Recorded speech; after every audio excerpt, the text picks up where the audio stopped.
ಬಹಳ ಒಳ್ಳೆ ಸಂತೋಷದ ಸಂಗತಿಯನ್ನು ಕೊಟ್ಟಿದ್ದಾರೆ. ಅವ್ರು ಹೇಳಿದ್ದಾರೆ ಸುಮಾರು 22 ಲಕ್ಷ ನೀಟ್ ಪರೀಕ್ಷೆ ಬರೆದಿರ್ತಕ್ಕಂಥ ವಿದ್ಯಾರ್ಥಿಗಳು ಪಾಸಾಗಿ ಇವತ್ತು ಅವರು ಸಂತೋಷದಿಂದ ಇದ್ದಾರೆ. ಅವರಿಗೆ 1 ವರ್ಷಗಳ ಕಾಲ ತೊಂದರೆ ಆಗಬಾರದು ಅನ್ನೋ ಕಾರಣಕ್ಕೆ ನಾವು ಅವರನ್ನು ತಕ್ಷಣ ಪರೀಕ್ಷೆಯನ್ನು ಮಾಡಿಸಿ ರಿಸಲ್ಟನ್ನು ಕೊಟ್ಟಿದೆ. ಕೊಟ್ಟಾದ ಮೇಲೆ ಸಮಸ್ಯೆಗಳು ಇವೆ. ನಾನು ಆ ಸಮಸ್ಯೆಗಳಿಲ್ಲ ಅಂತ ಹೇಳೋದಿಲ್ಲ. ಅದಕ್ಕೆ ನಾನು ಈಗಾಗಲೇ ತೀವ್ರ ಥರದ ಒಂದು ಇದನ್ನು ಕಾನೂನನ್ನು ತರ್ತೇನೆ. 5 ಫಾಸ್ಟ್ ಟ್ರ್ಯಾಕ್ ಕೋರ್ಟ್ಗಳನ್ನು ಮಾಡ್ತೇನೆ. ಅವರಿಗೆ ಪರಿಹಾರಗಳನ್ನು ಕೊಡ್ತಕ್ಕಂಥದ್ದನ್ನು ಮಾಡ್ತೇನೆ. ಅಂದರೆ ಎಲ್ಲಕ್ಕೂ ಒಪ್ಪಿಗೆ ಇದೆ. ಆದರೆ ಮೊಸರಲ್ಲೂ ಕಲ್ಲುಡುಕ್ತಕ್ಕಂಥ ದೇಶ ವಿರೋಧಿ ಚಟುವಟಿಕೆಗಳನ್ನು ಮಾಡ್ತಕ್ಕಂಥವ್ರು ಇದ್ದಾರಲ್ಲ, ಅವರು ಏನಾದರೂ ಒಂದು ಹಿಡ್ಕೊಂಡು ಗೊಂದಲ ಸೃಷ್ಟಿ ಮಾಡಬೇಕು, ದಂಗೆ ಎಬ್ಬಿಸಬೇಕು ಅನ್ನೋದನ್ನ ಹೇಳ್ತಾರೆ. ಅವ್ರು ನೋಡಿ, ಅಲ್ಲಿ ಬಂದವರೆಲ್ಲ ನೀಟ್ ಬಗ್ಗೆ ಮಾತಾಡಿದ್ದೇ ಕಡಿಮೆ. ಬಂದವರೆಲ್ಲ ನೇಪಾಳ ಹೋಗ, ಶ್ರೀಲಂಕಾ ಹೋಗ, ಪಾಕಿಸ್ತಾನ ಹೋಗ, ಏನಿದೆಲ್ಲ ಹೊರದೇಶದಲ್ಲಿ ಕುಳಿತಿರ್ತಕ್ಕಂಥ ಎಲ್ಲ ದೇಶ ವಿರೋಧಿಗಳು, ನಮ್ಮ ದೇಶದ ಭಾರತೀಯ ವಿರೋಧಿಗಳು ಒಂದೇ ಸಾರಿ ಎಲ್ಲ ಒಗ್ಗಟ್ಟಾಗಿ ಬಿಟ್ಟಿದ್ದಾರೆ. ಏನಂದ್ರೆ ಪ್ರಾಬ್ಲಮ್ ಏನಂತಾರೆ, 65 ವರ್ಷಗಳ ಕಾಲ ಈ ದೇಶ ಆಳಿದ ಕಾಂಗ್ರೆಸ್ ಬಗ್ಗೆ ಯಾರಿಗೂ ಈಗೆಲ್ಲ ಮರ್ತೋಗ್ಬಿಟ್ಟಿದ್ದಾರೆ. ಅವರು ಮಾಡಿದ ಘೋಟಾಲಗಳೆಲ್ಲ ಲಕ್ಷಾಂತರ ಕೋಟಿಗಳು ಲೂಟಿ ಮಾಡಿದಾಗ ದೇಶವೇ ಅವರ ವಿರುದ್ಧ ಇತ್ತು. ಆದ್ರೆ ನೋಡಿ, ಆಗಲೇ ಎಲ್ಲ ಮರ್ತು ಬಿಟ್ಟು ಕಾಂಗ್ರೆಸ್ಸಿನ ಬಗ್ಗೆ ಮಾತಾಡಕ್ಕೆ ಶುರು ಮಾಡಿದ್ದಾರೆ. ಏನೂ ಆಗೋದಿಲ್ಲ. 90% ಜನಸಂಖ್ಯೆ, ಈ ಭಾರತ ದೇಶದ ಜನಸಂಖ್ಯೆ ಇವತ್ತು ಮೋದಿಜಿಯವರ ಬೆಂಬಲಕ್ಕೆ ನಿಲ್ತದೆ. ಆದ್ರೆ ಅವರು ಸೈಲೆಂಟ್. ಇವ್ರ ತರ ವಾಯ್ಲೆಂಟ್ ಅಲ್ಲ. ಯಾಕಂದ್ರೆ ಭಯೋತ್ಪಾದಕರು ಯಾವಾಗಲೂ ವಾಯ್ಲೆಂಟೇ. ಆದ್ರೆ ದೇಶ ಪ್ರೇಮಿಗಳು ವಾಯ್ಲೆಂಟ್ ಆಗಲ್ಲ, ಅವರು ಸೈಲೆಂಟ್ ಆಗಿ ಇರ್ತಾರೆ, ಉತ್ತರ ಕೊಡ್ತಾರೆ. ಬಹಳ ಒಳ್ಳೆ ಸಂತೋಷದ ಸಂಗತಿಯನ್ನು ಕೊಟ್ಟಿದ್ದಾರೆ. ಅವ್ರು ಹೇಳಿದ್ದಾರೆ ಸುಮಾರು 22 ಲಕ್ಷ ನೀಟ್ ಪರೀಕ್ಷೆ ಬರೆದಿರ್ತಕ್ಕಂಥ ವಿದ್ಯಾರ್ಥಿಗಳು ಪಾಸಾಗಿ ಇವತ್ತು ಅವರು ಸಂತೋಷದಿಂದ ಇದ್ದಾರೆ. ಅವರಿಗೆ 1 ವರ್ಷಗಳ ಕಾಲ ತೊಂದರೆ ಆಗಬಾರದು ಅನ್ನೋ ಕಾರಣಕ್ಕೆ ನಾವು ಅವರನ್ನು ತಕ್ಷಣ ಪರೀಕ್ಷೆಯನ್ನು ಮಾಡಿಸಿ ರಿಸಲ್ಟನ್ನು ಕೊಟ್ಟಿದೆ. ಕೊಟ್ಟಾದ ಮೇಲೆ ಸಮಸ್ಯೆಗಳು ಇವೆ. ನಾನು ಆ ಸಮಸ್ಯೆಗಳಿಲ್ಲ ಅಂತ ಹೇಳೋದಿಲ್ಲ. ಅದಕ್ಕೆ ನಾನು ಈಗಾಗಲೇ ತೀವ್ರ ಥರದ ಒಂದು ಇದನ್ನು ಕಾನೂನನ್ನು ತರ್ತೇನೆ. 5 ಫಾಸ್ಟ್ ಟ್ರ್ಯಾಕ್ ಕೋರ್ಟ್ಗಳನ್ನು ಮಾಡ್ತೇನೆ. ಅವರಿಗೆ ಪರಿಹಾರಗಳನ್ನು ಕೊಡ್ತಕ್ಕಂಥದ್ದನ್ನು ಮಾಡ್ತೇನೆ. ಅಂದ್ರೆ ಎಲ್ಲಕ್ಕೂ ಒಪ್ಪಿಗೆ ಇದೆ. ಆದರೆ ಮೊಸರಲ್ಲೂ ಕಲ್ಲುಡುಕ್ತಕ್ಕಂಥ ದೇಶ ವಿರೋಧಿ ಚಟುವಟಿಕೆಗಳನ್ನು ಮಾಡ್ತಕ್ಕಂಥವ್ರು ಇದ್ದಾರಲ್ಲ, ಅವರು ಏನಾದರೂ ಒಂದು ಹಿಡ್ಕೊಂಡು ಗೊಂದಲ ಸೃಷ್ಟಿ ಮಾಡಬೇಕು, ದಂಗೆ ಎಬ್ಬಿಸಬೇಕು ಅನ್ನೋದನ್ನ ಹೇಳ್ತಾರೆ. ಅವ್ರು ನೋಡಿ, ಅಲ್ಲಿ ಬಂದವರೆಲ್ಲ ನೀಟ್ ಬಗ್ಗೆ ಮಾತಾಡಿದ್ದೇ ಕಡಿಮೆ. ಬಂದವರೆಲ್ಲ ನೇಪಾಳ ಹೋಗ, ಶ್ರೀಲಂಕಾ ಹೋಗ, ಪಾಕಿಸ್ತಾನ ಹೋಗ, ಏನಿದೆಲ್ಲ ಹೊರದೇಶದಲ್ಲಿ ಕುಳಿತಿರ್ತಕ್ಕಂಥ ಎಲ್ಲ ದೇಶ ವಿರೋಧಿಗಳು, ನಮ್ಮ ದೇಶದ ಭಾರತೀಯ ವಿರೋಧಿಗಳು ಒಂದೇ ಸಾರಿ ಎಲ್ಲ ಒಗ್ಗಟ್ಟಾಗಿ ಬಿಟ್ಟಿದ್ದಾರೆ. ಏನಂದ್ರೆ ಪ್ರಾಬ್ಲಮ್ ಏನಂತಾರೆ, 65 ವರ್ಷಗಳ ಕಾಲ ಈ ದೇಶ ಆಳಿದ ಕಾಂಗ್ರೆಸ್ ಬಗ್ಗೆ ಯಾರಿಗೂ ಈಗೆಲ್ಲ ಮರ್ತೋಗ್ಬಿಟ್ಟಿದ್ದಾರೆ. ಅವರು ಮಾಡಿದ ಘೋಟಾಲಗಳೆಲ್ಲ ಲಕ್ಷಾಂತರ ಕೋಟಿಗಳು ಲೂಟಿ ಮಾಡಿದಾಗ ದೇಶವೇ ಅವರ ವಿರುದ್ಧ ಇತ್ತು.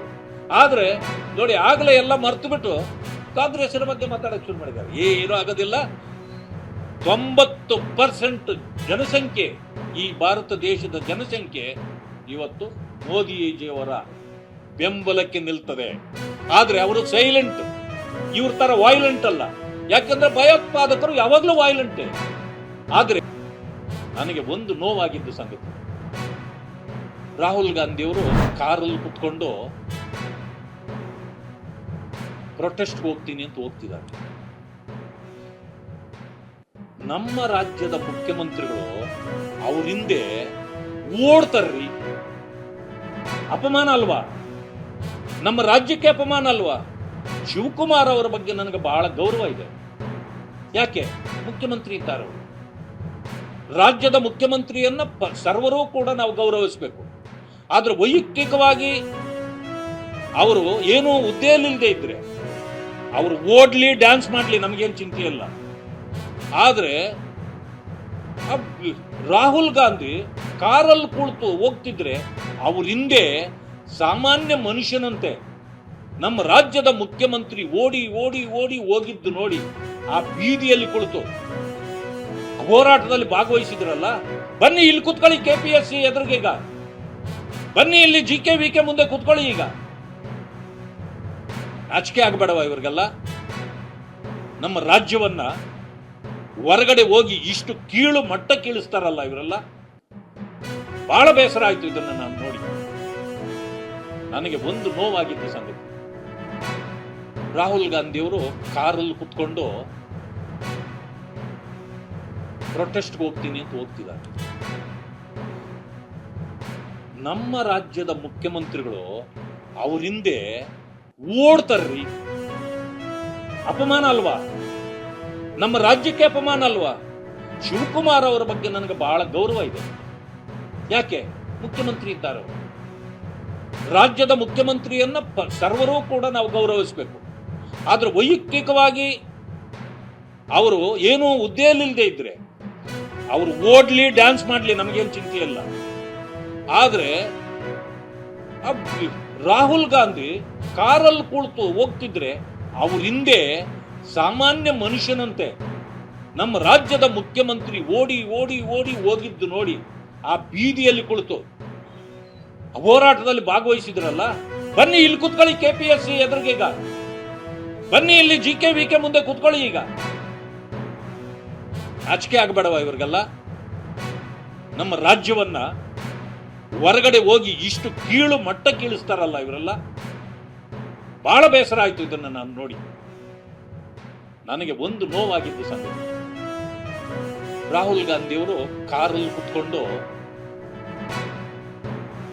ಪ್ರೊಟೆಸ್ಟ್ಗೆ ಹೋಗ್ತೀನಿ ಅಂತ ಹೋಗ್ತಿದ್ದಾರೆ.